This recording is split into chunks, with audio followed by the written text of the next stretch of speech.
నమో శ్రీనివాసాయ నమః. నమో వెంకటేశాయ నమః. అందరికీ నమస్కారం అండి. ప్రతిరోజు రాశి ఫలితాలు తెలుసుకోవడానికి ఇంకా మన ఛానల్ సబ్స్క్రైబ్ చేసుకోకపోతే ప్లీజ్ సబ్స్క్రైబ్ చేసుకోండి. లైక్ చేసి మీ పూర్తి సపోర్ట్ మన శ్రీనివాస ఛానల్ కి ఇవ్వండి. ఈ వారం రాశి ఫలితాలలో గోచార్య రీత్యా వృషభ రాశి వారు ఎటువంటి శుభాశుభ ఫలితాలను పొందుతారో తెలుసుకోవడానికి ఈ మన వీడియోని ఎక్కడా స్కిప్ చేయకుండా చివరి వరకు చూడండి. మీరు కొంతకాలంగా పోరాడుతున్న సమస్య నుండి బయటపడతారు. ఆరోగ్యపరంగా ఈ వారం బాగానే ఉంటుంది. ఈ సమయం వ్యాపారాలకు చాలా అనుకూలంగా ఉంటుంది. ఏదైనా కొత్త పనిని ప్రారంభించవచ్చు. మీ జీవిత భాగస్వామి పూర్తి మద్దతు మీకు లభిస్తుంది. కొత్త ఆదాయ మార్గాలు తెరుచుకుంటాయి. మీరు వ్యాపారంలో కొత్త ఒప్పందాలు చేసుకోవచ్చు. శ్రామిక వర్గాల వారికి మంచి కాలం రాబోతుంది. మీ పని ప్రశంసించబడుతుంది.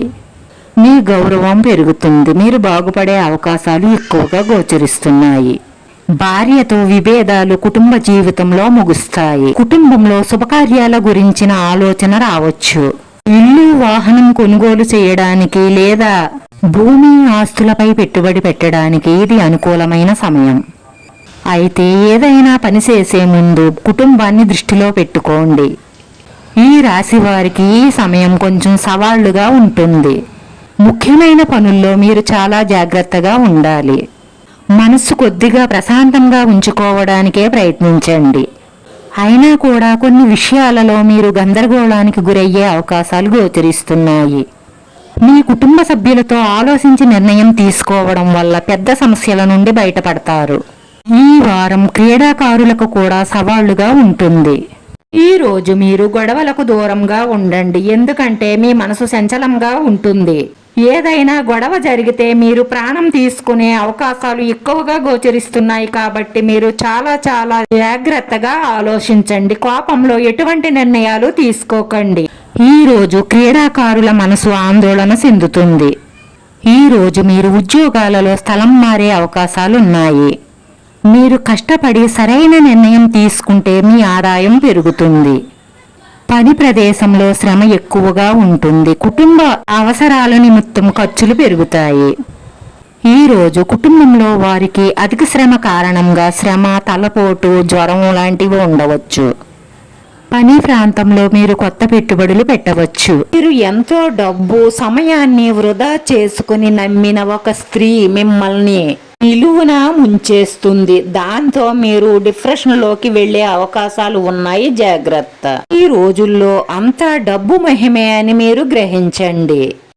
ఏ బంధం లేని స్త్రీల కోసం డబ్బును అనవసరంగా ఖర్చు చెయ్యడం, ఆ పనికి మాలిన వారి కోసం మీ సమయాన్ని వృధా చేసుకోవడం వేస్ట్ అని తెలుసుకోండి. రాసి స్త్రీ పురుషులిద్దరూ కూడా మనసుని ఎక్కడగా ఉంచుకొని ఆలోచించండి. మీరు పనుల పట్ల చురుగ్గా ఉండాలి. కానీ కొన్నిసార్లు మనసు నిరాశ చెందుతుంది. ప్రత్యర్థులు, రహస్య శత్రువుల కారణంగా ఈ రోజు సవాళ్లుగా ఉంటుంది. పనిలో ఆలోచనాత్మకంగా విస్తరింపజేస్తే విజయం సాధిస్తారు. మరియు మీ రహస్య శత్రువుల నుంచి మీరు చాలా జాగ్రత్తగా ఉండండి. ఈ రోజు పెద్ద మరియు ముఖ్యమైన పనులని ట్రాక్లోకి తీసుకురావడంలో విజయం సాధిస్తారు. పనులన్నీ కూడా కష్టపడి సవ్యంగా పూర్తి చెయ్యగలుగుతారు. ఆత్మవిశ్వాసంతో నిండి ఉంటారు. కుటుంబ జీవితం ఆనందకరంగా ఉంటుంది. మీ తండ్రి గారి ఆరోగ్యం పట్ల శ్రద్ధ వహించండి. విద్యా పనుల పట్ల అవగాహన కలిగి ఉండండి. క్షణిక ఆవేశం, క్షణకాల తృప్తి అన్న మానసిక స్థితి ఉంటుంది. వ్యక్తిగత సమస్యలు మిమ్మల్ని ఇబ్బంది పెట్టవచ్చు. ఈ రోజు మీరు వ్యాపారంలో చాలా జాగ్రత్తగా ఉండాలి. అప్పుడే మీరు సరైన లాభాలను పొందగలుగుతారు. లేదంటే నష్టం తప్పదు. ముఖ్యంగా ఈ రోజు మీ రహస్య శత్రువులు, మీ ప్రత్యర్థుల వల్ల కొన్ని సమస్యలు వచ్చే అవకాశాలు ఉన్నాయి. కాబట్టి వారి పట్ల కొంచెం జాగ్రత్తగా ఉండండి. ఈ రోజు ఈ రాశి వారి పరిహారం వచ్చి రావి ఆకును తీసుకుని దానిపై గ్రంథంతో కానీ సున్నంతో కానీ ఓం శ్రీం క్రీం అని రాసి దాన్ని మీ ఇష్టదైవం దగ్గర పెట్టి మనస్ఫూర్తిగా పూజించుకున్న తరువాత గుండ్రంగా చుట్టి పసుపు రంగు దారంతో కట్టి ఈ సింహద్వారం ఎదురుగా వేలాడదీయండి. చేస్తే మీ ఇంటిలో ఉన్న చెడ్డలన్నీ తొలగి మీకు శుభం కలుగుతుంది. మీ మనసులో ఉన్న మంచి సంకల్పాలన్నీ నెరవేరి మానసిక ప్రశాంతత లభిస్తుంది. ఈ రాశి వారి అదృష్ట సంఖ్య 2. ఈ రాశి వారికి కలిసొచ్చే రంగు తెలుపు రంగు. వీడియో నచ్చితే లైక్ చేయండి. మీ లైక్ మాకు ఎంతో విలువైంది. మీరు లైక్ చేయడం వల్ల ఈ వీడియో కొంతమందికి చేరుతుంది. నా శ్రీ శ్రీనివాస ఛానల్ ఆదరించండి. అందరికీ ధన్యవాదాలండి. నమో వెంకటేశాయ నమః.